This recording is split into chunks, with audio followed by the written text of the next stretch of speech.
Құрметті әлеуметтік желі қолданушылары, егер сіз кезекті біздің бейне дәрісімізді қарап отырсаңыз, онда Қазақстан Республикасының мемлекеттік қызмет істері және сыбайлас жемқорлыққа қарсы іс-қимыл агенттігінің Батыс Қазақстан облысы бойынша департаменті өзінің кезекті бейне дәрісін жалғастыруда. Еліміздің сыбайлас жемқорлыққа қарсы іс-қимыл туралы заңына және Қазақстан Республикасының мемлекеттік қызметшілер туралы заңына сәйкес белгілі бір шектеулер бар. Сондай шектеулердің бірі бұл мемлекеттік орган басшыларының сыбайлас жемқорлыққа қарсы іс-қимыл жөніндегі шараларды қабылдамауы. Яғни өкілетті орган сыбайлас жемқорлыққа қарсы туындаған мәселелер бойынша сіздерге белгілі бір ұсынма ұсынатын болса, ұсынмада көрсетілген талаптарды, міндеттерді орындау қажет.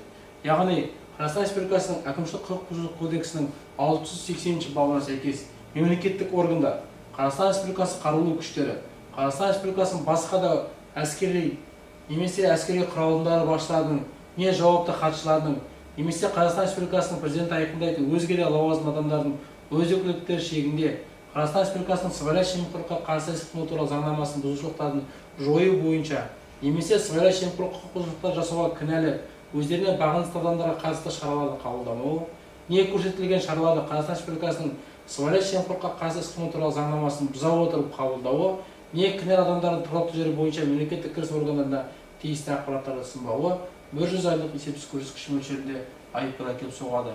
Егер де сізге өкілетті органдардан сыбайлас жемқорлық фактілері бойынша жол берілген мемлекеттік қызметшілерге немесе қызметкерлерге қатысты белгілі бір шараларды қабылдау жөніндегі ұсынма талап келетін болса, онда ұсынма талапта көрсетілген міндеттерді міндетті түрде орындау қажеттігін еске саламыз. Өйткені оның арты Қазақстан Республикасының 680 бабына сәйкес айыппұл салуға әкеліп соғады.